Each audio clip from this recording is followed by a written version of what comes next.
Hello and welcome students. आज हम लोग जो चैप्टर स्टार्ट करने वाले हैं उसका नाम है यूनिट एंड डायमेंशन। देखिए फिजिक्स का ये फर्स्ट चैप्टर है और बहुत ही आसान चैप्टर है। अब हम इस चैप्टर को पढ़ते क्यों हैं?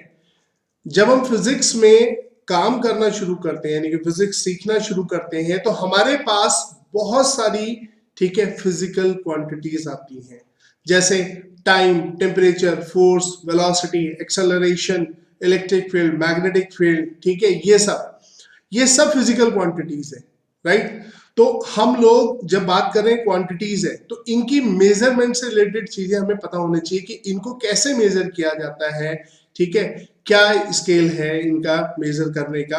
अब देखिए, आप जब भी क्वांटिटी की बात करते हैं तो मेजरमेंट तो आती है। जैसे मान लीजिए आप जब चीनी लेने जाते हैं बाजार में तो आप कहते हैं भैया 2 किलो चीनी दे दो। आप क्या बोलते हो? 2 किलो चीनी दे दो, राइट। जब आप पेट्रोल लेने जाते हैं पेट्रोल पंप पर तब तो नहीं आप बोलते 2 किलो पेट्रोल दे दो। आप क्या बोलते हो? भैया 2 लीटर पेट्रोल डाल दो, ठीक है। तो आपने देखा कि हम लोगों ने जब बात करी किसी लिक्विड या फ्लूइड वाली तो हम वहां पर लीटर यूज कर रहे हैं, और जब सॉलिड क्वांटिटी की बात कर रहे हैं हम किलोग्राम यूज कर रहे हैं, ठीक है। तो इसका मतलब हर चीज को मेजर करने का स्टैंडर्ड तरीका डिफरेंट है, राइट।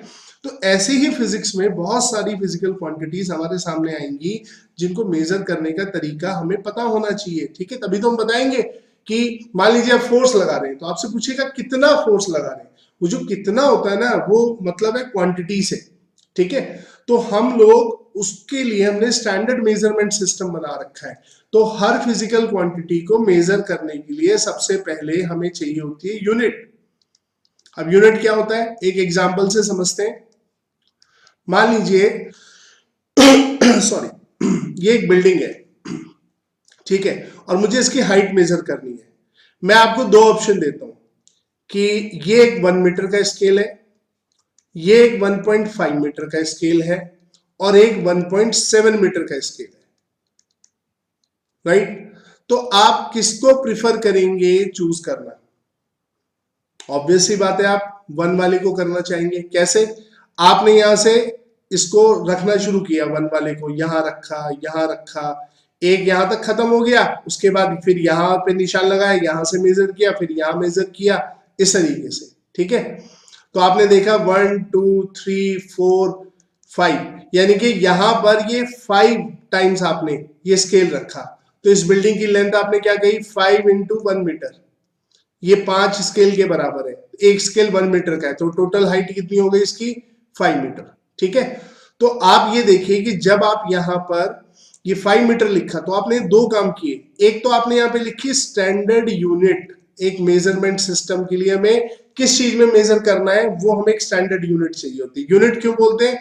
क्योंकि हम ये स्केल प्रिफर नहीं करते हैं, ये स्केल प्रिफर करते हैं, ठीक है। ऐसा नहीं कि इन्हें नहीं कर सकते, बना सकते हैं, लेकिन हमें सिंगल चाहिए, ठीक है। ऐसा नहीं हो सकता है कि मान लो मैं आपको दे दूं ये 2.5 मीटर का स्केल और मैं कहूं इससे 1 मीटर मेजर करो, ठीक है, और सब 1 1 मीटर की उसमें करो तो 1 मीटर इसका इतना पार्ट पड़ेगा, ठीक है। तो आप कहोगे इससे 2.5 मीटर से अच्छा है आप मुझे 1 मीटर का एक स्केल दे दो ना, ठीक है। अगर मैं आपको कोई चीज ऐसी मेजर करने को दे रहा हूं जो 2.5 मीटर की नहीं है, उससे छोटी है, तो आप कभी भी इसको बेहतर नहीं मानोगे। आप कहोगे मुझे 1 मीटर का स्केल दे दो, ठीक है, ज्यादा बेटर होगा, राइट। या फिर मान लीजिए कि कोई 2.5 मीटर के मल्टीपल में है, ठीक है, 75 मीटर की बिल्डिंग है, तो आप कहोगे लाओ आप 2.5 मीटर का दे दो।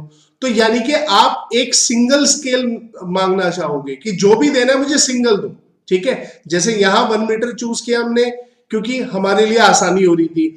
ऐसे ही हो सकता है कि हम कहीं पर 2.5 मीटर का स्केल, लेकिन फिर हम ये स्केल 2.5 मीटर का पूरा चाहेंगे, ठीक। ऐसा नहीं चाहेंगे कि ये 3 मीटर का दो फिर आप मुझे, और इनमें से मैं 2.5 मीटर करके नापूं, ऐसा नहीं आप करोगे, ठीक है। तो आपको जो भी मेजरमेंट का स्केल चाहिए वो एक चाहिए, बस कोई एक, ठीक है। तो उस वो एक 1 मीटर भी हो सकता है, 2.5 मीटर भी हो सकता है, ठीक है, 7.8 मीटर का भी हो सकता है, राइट। तो फिर आपको वो सिंगल स्केल चाहिए कि बस ये 7.8 मीटर का है तो बस ये एक दो। तो ये जो सिंगल हम ले रहे हैं ना, ये इसको बोलते हैं यूनिट, ठीक है। ये आपकी यूनिट हो गई एक तरह से, मेरी ये स्टैंडर्ड यूनिट हो रही है वहां पर। ये बस समझाने के लिए मैंने आपको बताया, राइट। जैसे आप एग्जाम्पल के लिए जब आप लोग सॉरी चीनी लेने जाते हैं तो मैंने कहा किलो में ले मांगते हो भैया, 1 किलो 2 किलो, या कभी कभी बोलते हो आधा किलो।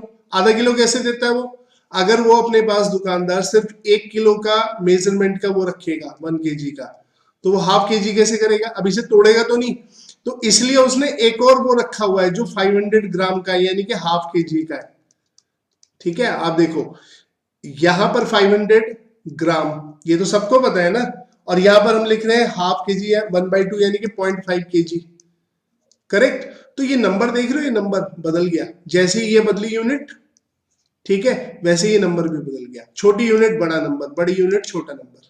ठीक है, तो आप ये देखिए यहां भी ये 0.5 kg का इसने क्या रखा हुआ है, अपने पास मेजरमेंट के लिए कुछ रखा हुआ है। अब आप गोल्ड लेने जा रहे हो सॉरी, आप शॉप पर गोल्ड लेने जा रहे हो, तो गोल्ड की शॉप पे आपको केजी वाला नहीं मिलेगा, वहां ग्राम वाले मिलेंगे, मिलीग्राम वाले मिलेंगे। ठीक है, तो आपको ऐसे स्केल्स मिलेंगे। क्यों? क्योंकि उनकी क्वांटिटी छोटी होती है, तो वो कुछ भी रखेगा, 1 ग्राम का रखेगा अपने पास, हो सकता है 1 मिलीग्राम का रखे आप अपने पास, राइट, 1 mg का भी रखे, तो वो अपने हिसाब से एक सिंगल वो रखेगा। तो कहने का मतलब है कि जो भी स्टैंडर्ड यूनिट है वो एक सिंगल फॉर्म में अवेलेबल होगी। ठीक है, फिर उसके दूसरी जो क्वांटिटी को मेजर करना है वो उस सिंगल के कितने टाइम्स है, तो वो टाइम हमेशा, यानी कि कितने टाइम्स का मतलब जैसे ये 1 मीटर का 5 टाइम्स था, तो यहाँ एक नंबर आता है। ठीक है, तो इसलिए जब आप किसी भी फिजिकल क्वांटिटी का मैग्नीट्यूड लिखते हैं, कभी भी किसी के फिजिकल क्वांटिटी का मैग्नीट्यूड लिखते हैं, जैसे आपने कहा 2 kg शुगर, ठीक है, शुगर का मास है 2 kg, तो यहां एक न्यूमेरिक वैल्यू आती है, एक नंबर आता है ये, ठीक है, नंबर आता है, और एक ये स्टैंडर्ड यूनिट आती है। तो एनयू का प्रोडक्ट होता है मैग्नीट्यूड, यानी कि मैग्नीट्यूड हमेशा कैसे लिखा जाता है? एनयू करके लिखा जाता है। एन यहां पर होता है एक न्यूमेरिक वैल्यू, किसी भी फिजिकल क्वांटिटी का मैग्नीट्यूड लिखेंगे आप, और यू होती है यूनिट, स्टैंडर्ड यूनिट जो भी आप यूज कर रहे हैं। ठीक है, जो फिजिकल क्वांटिटीज के साथ साथ वेरी करती है। ठीक है, अब बच्चों को फिजिकल क्वांटिटी वर्ड में भी बड़ा कंफ्यूज होता है। किसी से पूछा है फिजिकल क्वांटिटी क्या होती है, बोलते जो मेजर की जा सके। अरे क्वांटिटी है तो मेजर तो होगी। फिजिकल क्वांटिटी के लिए मैं आपको सिंपल और सबसे साधारण तरीका बता देता हूं जो बिल्कुल करेक्ट रहेगा हर जगह। ठीक है, देखिए फिजिक्स सीखने के लिए थ्योरी को बहुत ज्यादा लोडेड नहीं करना होता है, मतलब समझने साइंस है। ठीक है, physical quantities are the terms या quantities which explains the laws of physics. ऐसी क्वांटिटीज, ऐसी टर्म्स जो फिजिक्स के लॉस को एक्सप्लेन करती है। फॉर एग्जाम्पल न्यूटन्स का थर्ड लॉ आप सबने पढ़ा होगा, for every action there is equal and opposite reaction. ठीक है, क्या वर्ड यूज हुआ? एक्शन। ठीक है, और रिएक्शन, तो देखिए for every action there is equal and opposite reaction. आज किसी के सामने बोल दो, वो बोलता है न्यूटन्स का थर्ड लॉ है। ठीक है, अब आप देखिए ये एक्शन और रिएक्शन है क्या? एक्चुअली ये फोर्स के लिए आ रहा है। ठीक है, ये किस फिजिकल क्वांटिटी को बता रहे हैं? फोर्स। तो बेसिकली ये जो फोर्स है, ठीक है, ये उस लॉ को एक्सप्लेन कर रहा है कि अगर मैं इस पे फोर्स लगाऊंगा तो पलट के मेरे ऊपर फोर्स लगाएगा। फिजिक्स की लैंग्वेज में ऐसे बोला जाएगा। ठीक है, तो अब आप देखिए, तो यह फोर्स एक्सप्लेन कर रहा है कि फोर्स लगाने पे पलट के दूसरी चीज फोर्स लगा रही है। ये न्यूटन का थर्ड लॉ है, राइट। ठीक है, अगर आप जितना फोर्स इस पे लगा रहे हैं इतना ही फोर्स ये आप पे लगा रहा है। तो अब आप यहां पे देखिए न्यूटन का थर्ड लॉ एक्सप्लेन किससे हो रहा है? फोर्स से। अगर मैं बोल दूं for every dash there is equal and opposite dash, और मान लो आपने कभी न्यूटन का लॉ नहीं सुना होता, थर्ड लॉ, तो ये इंग्लिश का फिल इन द ब्लैंक्स का सेंटेंस होता। ठीक है, जैसे ही मैं एक्शन रिएक्शन ले आता हूं यहां पर, तो एक प्रूवन फैक्ट है कि ये न्यूटन्स का थर्ड लॉ है, राइट। सॉरी, इसी तरह पूरी फिजिक्स में कोई भी लॉ उठा लो, उसको समझाने के लिए, उसको जो एक्सप्लेन करता है, वो एक टर्म जो एक्सप्लेन करती है, दो एक से ज्यादा भी हो सकती है, वो आपकी होती है फिजिकल क्वांटिटी। उन्हें फिजिकल क्वांटिटी बोला जाता है। ठीक है, so physical quantities are the quantities which explains the laws of physics. तो जो क्वांटिटी फिजिक्स के लॉज को एक्सप्लेन कर रही है उन्हें हम लोग क्या बोलते हैं? Physical quantity. तो रट्टा नहीं मारने की जरूरत है बिल्कुल भी, ठीक है। तो फिजिकल क्वांटिटी में मैग्नीट्यूड तो मैक्सिमम होना ही होना है, ठीक है, पर कुछ क्वांटिटीज ऐसी भी जिनमें मैग्नीट्यूड नहीं है, बताएंगे उनके बारे में। तो ये जो मैग्नीट्यूड है कैसे लिखा जाएगा, हमेशा ध्यान रखिए NU, ठीक है बच्चों। ये चैप्टर बच्चे कहीं समझते हैं रट्टा मारने का है, ठीक है, याद करने की। मैं मानता हूं कुछ चीजें इसमें याद रखनी पड़ती है, बट वो आगे धीरे धीरे आपको आदत पड़ जाती है उसमें, फिर नहीं रखनी पड़ती, क्योंकि आप एक बार उनके बारे में जान जाएंगे तो यहाँ फिट हो जाएगी। पर शुरुआत में कुछ फॉर्मूले याद रखने पड़ जाते हैं, अगर आप स्पेशली 10th से 11th में आए हो तब कुछ फॉर्मूले याद रखने पड़ जाते हैं जो आपने फिजिकल क्वांटिटी के नाम नहीं सुने, ठीक है। तो घबराने की जरूरत नहीं, सारी चीजें एक्सप्लेन की जाएगी। अब हमने फिजिकल क्वांटिटी को सबसे पहले क्या करा, इनके मैथ्स के बेस पे दो पार्ट में डिवाइड कर दिया, ठीक है। On the basis of maths physical quantities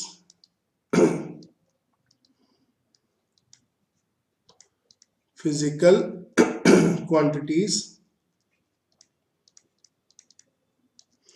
are divided in two part, scalar और वेक्टर, ठीक है। आपके दो पार्ट में डिवाइड की गई। अब स्केलर और वेक्टर क्यों किया गया, सबसे पहले ये आता है। देखो, एक तो फिजिकल क्वांटिटी में भी मैंने बताया मैग्नीट्यूड तो होगा ही होगा, ठीक है। हालांकि कुछ फिजिकल क्वांटिटी ऐसा भी है जिनमें मैग्नीट्यूड नहीं भी, क्योंकि लिखा जाता है मैग्नीट्यूड में तो न्यूमेरिक वैल्यू और यूनिट दोनों आते हैं, पर कुछ ऐसी फिजिकल क्वांटिटीज हैं जिनमें यूनिट नहीं आती है। अब आप ये कहेंगे कि अभी तो आपने बोला कि मैग्नीट्यूड होता है फिजिकल क्वांटिटी में, मैंने फिजिकल क्वांटिटी की डेफिनेशन में मैग्नीट्यूड का कोई जिक्र नहीं किया। मैंने आपसे कहा वो क्वांटिटीज या वो टर्म्स जो फिजिक्स के लॉस को एक्सप्लेन करे, तो जो भी टर्म फिजिक्स के लॉस को एक्सप्लेन करेगी फिजिकल क्वांटिटी कहलाएगी। मैंने मैग्नीट्यूड को कहीं नहीं बोला है, ठीक है। तो देयर आर, ठीक है, फ्यू क्वांटिटीज जिन्हें हम बोलते हैं रेशो, ये भी फिजिकल क्वांटिटी कहलाती हैं क्योंकि ये फिजिक्स के लॉस को एक्सप्लेन करती हैं, ठीक है। अब देखिए, हमने स्केलर, वेक्टर और रेशो तो चलो छोड़ दो, तो नंबर होते हैं, ठीक है, इनमें तो यूनिट का कोई मतलब ही नहीं। मैथ्स के बेस पे हमने दो पार्ट में डिवाइड किया हुआ है, ठीक है। इनका रेशो का एडिशन, सब्ट्रैक्शन, मल्टीप्लीकेशन, ठीक है, ये सब स्केलर तरीके से होता है। नॉर्मल मैथ्स जो आप जानते हैं जैसे 2 + 3 5, ठीक है, तो वो वैसे हो जाता है। अब ये वेक्टर आपने सुना भी हो सकता है और नहीं भी सुना हो सकता है, ठीक है, ये नया वर्ड आपके सामने आया वेक्टर।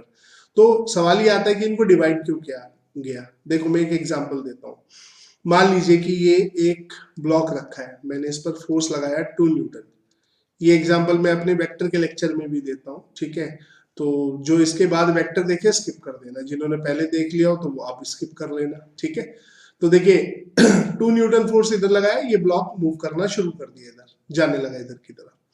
मैंने ये बात अपने एक स्टूडेंट को बोली कि बेटा if you apply 2 Newton force on this block will start moving, ठीक है। अब क्या करा मैंने, ये हटा दिया फोर्स, ठीक है। वो बच्चा आया, उसने 2 न्यूटन फोर्स लगा दिया, तो बताओ अब ये ब्लॉक मूव करेगा? जमीन तोड़ के नहीं निकलेगा, नीचे जमीन है, ठीक है, नहीं मूव करेगा। और स्पेशली मुझे तो इधर भेजना था, मेरे रिजल्ट में तो इधर गया था, इसका तो मूव ही नहीं करेगा। वो कहेगा सर गलत बोल रहे हो आप, मूव नहीं कर रहा है, ठीक है। मैं कहूंगा तूने गलत डायरेक्शन में लगाया। वो मुझसे छूटते क्या बोलेगा, सर आपने डायरेक्शन कब बताई, आपने बोला 2 न्यूटन फोर्स लगाओ, ठीक है। तो मैंने इस तरफ लगा दिया। तो आप ये देख रहे हो जब मैं फोर्स लगा रहा हूं तो मुझे बताना पड़ रहा है इस तरफ, ठीक है। जैसे कोई जा रहा है, दौड़ रहा है, साथ साथ आपको ये भी बताना पड़ रहा है इस तरफ दौड़ रहा है, ठीक है। So there are certain physical quantities where direction is required. अगर आप डायरेक्शन नहीं बताओगे ना, ठीक है, तो जो रिजल्ट आप लाना चाहते हो या लाए हो वो नहीं आएगा। जैसे इस बच्चे ने इधर लगाया तो नहीं आया, और अगर मैं इसे बताऊं बेटा इस डायरेक्शन में लगा दे 2 न्यूटन, तो मुझे बताना पड़ा ना इस डायरेक्शन में लगा, तो आ गया रिजल्ट एकदम से, ठीक है। तो ये इसका भी ब्लॉक इधर मूव करेगा, कहेगा हाँ सर सही कह रहे हो आप, लेकिन यहां पर मुझे डायरेक्शन बतानी मैंडेटरी है। सो ऐसे ही फिजिकल क्वांटिटीज में there are certain type of physical quantities where direction is also required. Magnitude तो चाहिए, कितना लगाना है वो तो बोल दिया हमने 2 न्यूटन, इसने भी यहाँ 2 न्यूटन लगाया, मैंने भी यहाँ लगाया, बट डायरेक्शन दोनों की डिफर थी, इसलिए इसका ब्लॉक मूव नहीं किया, मेरा मूव किया, ठीक है, क्योंकि डायरेक्शन दोनों की डिफरेंट थी। तो ऐसे ही कुछ क्वांटिटीज में डायरेक्शन मस्ट है बताना, ठीक है, वरना जो रिजल्ट आप चाहते हैं वो नहीं आएगा, या जो कहा है वो नहीं अचीव कर पाओगे, ठीक है। तो ऐसी क्वांटिटीज को वेक्टर बोलते हैं। अब आपने कहा चलो ठीक है जी, इसलिए वेक्टर बोलते होंगे, पर फिर वेक्टर ये मैथ्स में अलग क्या है इसमें? तो देखो अलग क्या है, बड़ा सिंपल सा है। अगर आप 2 + 3, मान लो आपके पास ये 2 kg मास है और 3 kg मास है, मैंने कहा इनको जोड़ दो, 2 kg और 3 kg, कितना आ गया? 5 kg, करेक्ट। इसी तरह मैं कहूं बेटा इस ब्लॉक पे 2 N फोर्स ऐसे लगा दिया, 3 N ऐसे लगा दिया, अब इनको जोड़ दो। तो जब इनको जोड़ने गए और आपने कहा ये 5 होंगे, क्योंकि आपने तो यही मैथ सीखे अभी तक, 2 + 3, ये भी फोर्स ये भी फोर्स, जोड़ दो दोनों को 5, पर ये 5 के इक्वल नहीं आता है, ठीक है, ये 5 के इक्वल नहीं आता है। तो ये किन क्वांटिटीज में होता है? जिनमें डायरेक्शन है, उन सब में ये हो रहा था कि वह नॉर्मल मैथ्स काम नहीं करती है, ठीक है। ये अगर दोनों फोर्स इस ब्लॉक पे इस तरफ होते एक ही डायरेक्शन में, तब ये 2 + 3 5 आता, लेकिन हर किसी में नहीं आ रहा है, तो मतलब नहीं भी आ रहा है ना, तो इसका मतलब there are certain type of physical quantities where normal maths, ठीक है, दैट डोंट वर्क। तो उस जगह हमें नई मैथ्स लानी पड़ी जिसका नाम हमने वेक्टर रखा, ठीक है, इसलिए इन क्वांटिटीज को वेक्टर फिजिकल क्वांटिटी कहा जाता है, ठीक है। और इसलिए आपका वेक्टर पढ़ना जरूरी है, क्योंकि आप ऐसी क्वांटिटीज में काम ही नहीं कर पाएंगे जिनमें डायरेक्शन है, अगर आपको वेक्टर नहीं आता होगा, ठीक है। चलिए अब बात करें स्केलर वेक्टर रेशो। रेशो तो देखो इसी की तरह ऐड हो जाएगा। तो स्केलर कौन सी क्वांटिटीज है जिनमें सिर्फ मैग्नीट्यूड होता है? अब स्केलर क्वांटिटी को अगर बदलना हो तो सिर्फ मैग्नीट्यूड चेंज करके ही बदल सकते हो। अगर ये 2 kg कहीं रखा है, किसी एक्सपेरिमेंट में 2 kg ब्लॉक यहाँ रखा है, तो 2 kg मास रखा हुआ आपने, आप ठीक है इसको चेंज करना है तो सिर्फ मैग्नीट्यूड चेंज कर सकते हो, 3 kg रख दो, ठीक है, तो रिजल्ट चेंज होगा, राइट। तो इस फिजिकल क्वांटिटी को बदलने का तरीका था इसका मैग्नीट्यूड बदलना। वही अगर इस पे 2 N फोर्स लग रहा है, ठीक है, और आपने डायरेक्शन यू कर दी, तो इस पे रिजल्ट और इस पे रिजल्ट दोनों में डिफर हो जाएगा, क्योंकि वेक्टर फिजिकल क्वांटिटी दोनों तरीके से चेंज होती है, मैग्नीट्यूड से भी और डायरेक्शन से भी। तो इसलिए वेक्टर में दो चीजें होती है, मैग्नीट्यूड और डायरेक्शन, ठीक है। अब जल्दी से देखते हैं स्केलर क्वांटिटी के कुछ एग्जांपल। देखिए स्केलर क्वांटिटी जैसे आपका हो गया लेंथ या डिस्टेंस, टाइम, टेम्परेचर, मास, स्पीड, वर्क या एनर्जी, ठीक है। अच्छा अब कुछ आगे आप पढ़ोगे जैसे फ्लक्स, पोटेंशियल, ठीक है, ये सब आपकी क्या है? स्केलर क्वांटिटीज है, राइट। वेक्टर में क्या क्या आ गया? जैसे वेक्टर में देखो आ गया डिस्प्लेसमेंट, राइट, डिस्प्लेसमेंट आपका वेलोसिटी, स्पीड स्केलर होता है पता ही होगा आपको, ठीक है, वेलोसिटी, एक्सेलरेशन, फोर्स, आगे टॉर्क, मोमेंटम, ठीक है। जितने भी फील्ड्स होते हैं, फील्ड्स कौन कौन से fields? Electric field, magnetic field, gravitational fields, ठीक है। आपका फोर्स हो गया, इम्पल्स हो गया, शॉर्ट टाइम के लिए जो फोर्स काम करते हैं, एंड सो ऑन। ये सारे के सारे आपके किस में आते हैं? वेक्टर फिजिकल क्वांटिटी में। ऐसे बहुत सारे हो सकते हैं, ठीक है। तो हर चैप्टर में फिजिकल क्वांटिटी आती जाएगी, तो आपको उनके बारे में पता भी लगता रहेगा। कुछ क्वांटिटीज के अभी आपको ध्यान भी रखने पड़ेंगे, ठीक है। अब जैसे अब इनमें देखिए जो आपको एक चीज ध्यान रखनी है, एक तो रेशो, रेशो में क्या होता है, मैंने आप ये ध्यान रखिए जब हम फिजिकल क्वांटिटी को इन स्केलर वेक्टर में काम करते हैं तो हम प्लस करते हैं, माइनस करते हैं और मल्टीप्लाई करते हैं, तीन ऑपरेशन करते हैं मैथमेटिकल। स्केलर में नॉर्मल तरीके से जो आप करते हैं 2 + 3 5, 2 - 3 - 1, ठीक है, 2 × 3 6। वेक्टर में प्लस माइनस, लेकिन डिफरेंट मेथड होते हैं, ठीक है, डिफरेंट होता है, इसकी तरह नहीं होता, डिफरेंट तरीका होता है। आप दो फोर्स को ऐड नहीं कर सकते नॉर्मल तरीके से, ठीक है। तो वो आपका वेक्टर में पूरा सिखाया जाता है। रेशो, रेशो क्या होता है? देखो रेशो में सिर्फ क्या होता है, इसमें यूनिट नहीं होती, नो यूनिट, कोई यूनिट नहीं होती, क्योंकि देखो ना यहाँ डिवीजन आया ना यहाँ डिवीजन आया, जो डिवीजन आएगा वो रेशियो में आएगा, ठीक है। तो हमने देखा प्लस माइनस और मल्टीप्लाई के ऑपरेशन हो रहे हैं, ठीक है, प्लस के हो रहे हैं, माइनस के हो रहे हैं और मल्टीप्लाई के ऑपरेशन हो रहे हैं। डिवाइड मैंने एक जगह भी लिखा डिवीजन, तो डिवीजन आता है रेशियो में। मैं एक एग्जांपल से समझाता हूँ। जैसे 2 मीटर को 3 मीटर से डिवाइड करोगे तो क्या हो जाएगा, 2/3। यूनिट तो सेम है ऊपर नीचे, ये तो एक नंबर हुआ ना, इसमें भी यूनिट तो नहीं रही, ठीक है। इसलिए इनको रेशो कहा जाता है कि भाई इनमें यूनिट नहीं होती, no unit, only numeric value, केवल न्यूमेरिक वैल्यू होती है इनके अंदर, ठीक है। सॉरी। तो देखिए न्यूमेरिक वैल्यू जो है ये सिर्फ इनके अंदर एग्जिस्ट करेगी, किसमें, रेशो में। इनको फिजिकल क्वांटिटी कहा जाता है। अब कुछ बच्चे कह सकते हैं कि मैंने जैसे ऊपर बताया अभी कि फिजिकल क्वांटिटी कैसे, क्योंकि ये भी कुछ लॉस को एक्सप्लेन करती हैं। तो जो भी टर्म्स फिजिक्स के लॉ को एक्सप्लेन करेगी वो फिजिकल क्वांटिटी कहलाएगी, ठीक है। तो रेशो में एग्जाम्पल जैसे रिफ्लेक्टिव इंडेक्स आपने पढ़ा होगा ऑप्टिक्स में, अगर सिंबल याद आ रहा हो, म्यू ऐसे सिंबल बनाते थे, ठीक है, ये भी आपका रेशो में आता है।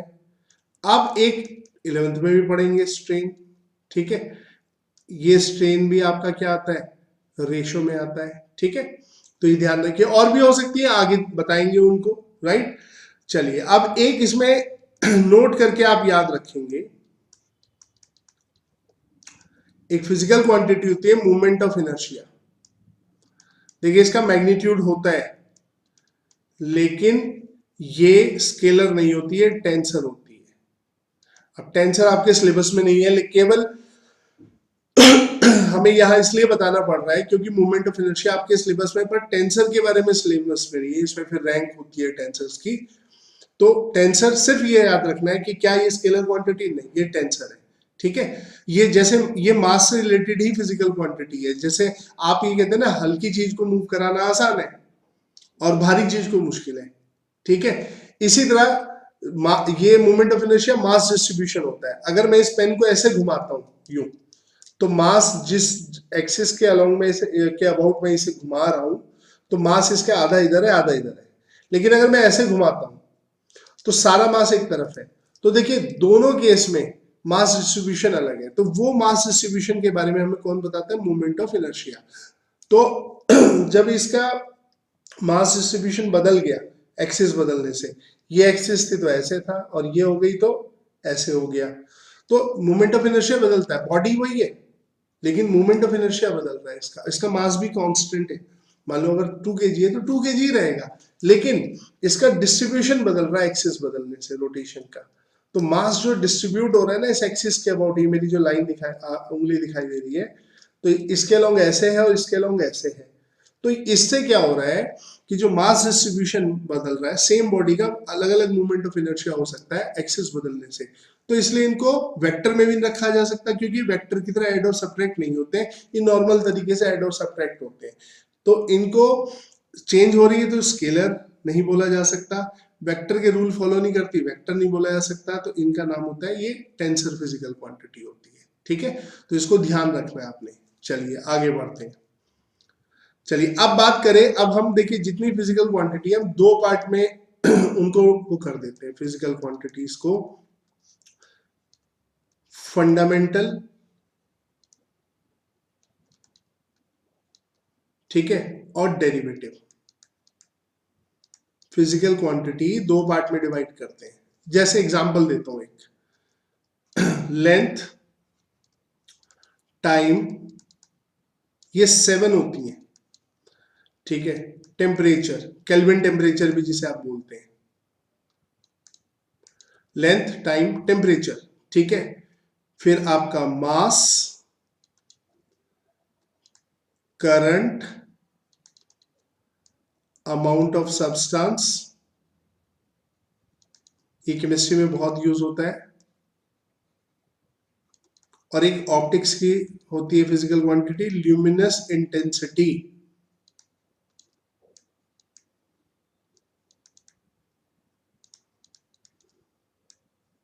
ठीक है। तो length, time, temperature, mass, current, amount of substance, luminous intensity, ये 7 फंडामेंटल फिजिकल क्वांटिटी होती है। अब डेरिवेटिव कौन सी होती है? जो इनसे बनती है। जैसे आप स्पीड ले लो, तो स्पीड क्या होगा आपका? डिस्टेंस अपॉन टाइम, डिस्टेंस बोले तो लेंथ, ठीक है, डिस्टेंस अपॉन टाइम हो गया, राइट। तो इस तरीके से जो भी फिजिकल क्वांटिटी, बाकी सारी इन सात को छोड़ के सब के सब क्या है? डेरिवेटिव। सबसे अच्छी बात यह है कि फंडामेंटल 7 है और बाकी इन सब का इस्तेमाल करके बनी हुई है, ठीक है, सब की सब, राइट। तो ये स्पीड, वेलोसिटी, एक्सेलरेशन, सब की सब आपकी कैसी है? Derivative physical quantity. तो आपको इनकी यूनिट्स पता होनी चाहिए। ये इनकी टर्म्स में एक्सप्रेस होगी, ये इनकी टर्म्स में एक्सप्रेस होगी, फंडामेंटल फिजिकल क्वांटिटी की टर्म्स में, ठीक है। अब इसके बाद इन्होंने दो और क्वांटिटी फंडामेंटल में ऐड की, जिन्हें हम बोलते हैं सप्लीमेंट्री क्वांटिटीज, ठीक है। तो कौन कौन सी थी? एक था प्लेन एंगल। प्लेन एंगल क्या है? जैसे मान लीजिए आपने एक आर्क ले ली एक सर्कुलर पार्ट से और इसका सेंटर यहां पर है, तो ये आर्क जो यहां पर एंगल सबटेंड करती है इसे बोलते हैं प्लेन एंगल, ठीक है। इसकी यूनिट होती है रेडियन। फिजिकल क्वांटिटी का नाम प्लेन एंगल और यूनिट है रेडियन, ठीक है। इसी तरह है आपका सॉलिड एंगल। अब सॉलिड एंगल क्या होता है?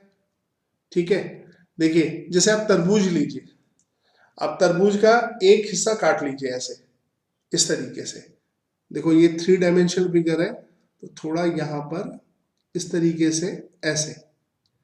अब ये यहां जो एंगल बनाएगा, क्योंकि 3 डायमेंशनल फिगर है, ये एंगल सॉलिड एंगल कहलाता है। यानी कि तरबूज का ऐसे हिस्सा काटा आपने, इससे ये एंगल जो कहलाएगा, क्या कहलाएगा? सॉलिड एंगल, ठीक है। तो स्टेरेडियन आपकी इसकी यूनिट हो जाएगी, ठीक है, रेडियन, स्टेरेडियन, ठीक है। इनको ध्यान रखना है। और बाकी हम इन 7 फंडामेंटल फिजिकल क्वांटिटी की यूनिट की बात करें तो देखो, इनको भी देख लेते हैं एक बार। तो वो जो सिस्टम हम लोगों ने यूज किया उसे बोलते हैं एसआई सिस्टम, ठीक है। आपका इंटरनेशनल सिस्टम है, स्टैंडर्ड सिस्टम है, पूरे वर्ल्ड वाइड ये यूज किया जाता है। क्यों ये यूज किया जाता है? क्योंकि देखो, अगर हम मेजरमेंट के स्केल अलग अलग रखेंगे तो क्या होगा? कन्वर्जन में मान लो कि आपको मिलीग्राम में एक जगह रिजल्ट वो दे दिया और आपके पास किलोग्राम में है चीजें, तो आप उसे पहले मिलीग्राम को किलोग्राम में लाओगे, या आपने किलोग्राम में दे दिया और वहां उसके बाद मिलीग्राम में। तो ये कंफ्यूजन ना हो, बार बार काम ना बढ़े, इसलिए इन्होंने इंटरनेशनल ने आपका जो वेट मेजरमेंट सिस्टम है, उन्होंने एक जो ऐसा उस काउंसिल ने एक ऐसा सिस्टम बनाया जिसे वर्ल्ड वाइड यूज किया जाता है, जिसे हम बोलते हैं एसआई सिस्टम। तो एसआई सिस्टम में क्या होता है? जैसे मास है, इसे आप केजी में मेजर करते हैं, सिंबल, ठीक है, किलोग्राम जिसे बोलते हो। लेंथ है, इसे आप मीटर में मेजर करते हो। टाइम है, इसे आप किस में मेजर करते हो? सेकंड में मेजर करते हो। टेम्परेचर है, केल्विन टेम्परेचर भी बोलते हैं इसे, आप इसे केल्विन कैपिटल के से मेजर करते हो, ठीक है। करंट है, इसे आप एम्पियर से मेजर करते हो। अमाउंट ऑफ सब्सटेंस है, ठीक है, ये बेसिकली इलेक्ट्रॉन, प्रोटॉन, आयंस, इन सब के लिए जो यूज होता है, वहां पे किलोग्राम वगैरह में ना मेजर करके, तो वहां मोल में मेजर किया जाता है, ठीक है, बहुत आएगा केमिस्ट्री में। फिर आपके ल्यूमिनस इंटेंसिटी हो गया, जो ल्यूमिनेट इंटेंसिटी हो गया, ये ऑप्टिक्स की यूनिट है, इसे आपका कैंडेला, ठीक है। तो ये आपका कैंडेला इसकी यूनिट होती है, इसमें मेजर किया जाता है, राइट। तो ये एसआई सिस्टम है। कुछ ऐसे अलग से हमने सिस्टम भी बनाए हुए, जैसे सीजीएस, ठीक है, सॉरी, सीजीएस सिस्टम, ठीक है, सेंटीमीटर, ग्राम, सेकंड, ठीक है। एफपीएस, फुट, पाउंड और सेकंड। और जो एसआई सिस्टम होता है, ये होता है एमकेएस, ठीक है। ये 3 बेसिकली क्वांटिटी के लिए है। किस किस के लिए? ये लेंथ, मास और टाइम, ठीक है, ये बहुत यूज होने वाला है 11th में। ठीक है, एमकेएस मतलब आपका मीटर,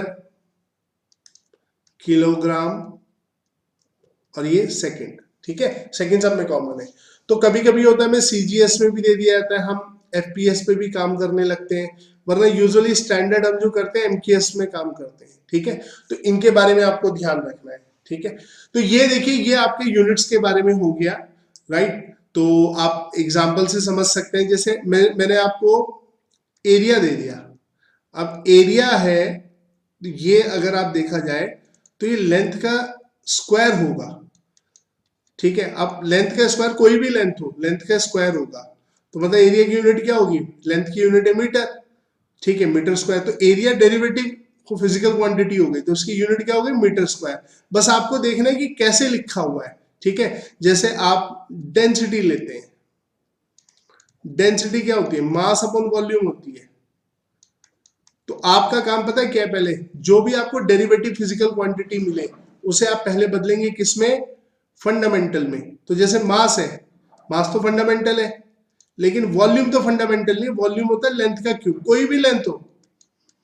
ठीक है, एलबीएच हो या एल क्यूब हो, लेंथ का क्यूब, तो यूनिट क्या होगी, किलोग्राम लेंथ, मीटर नीचे metre cube upon metre cube, ये लीजिए, ये आ गई यूनिट। ठीक है, तो ऐसे कन्वर्ट कर सकते हैं हम लोग, राइट। तो चलिए, ये इसके अंदर हमने ये इंट्रो कर दिया है इसका। अब नेक्स्ट पार्ट में इसी का पार्ट, ठीक है, मैं इसके छोटे छोटे सेक्शन बना दे रहा हूं ताकि आपको आसानी हो कवर करने में।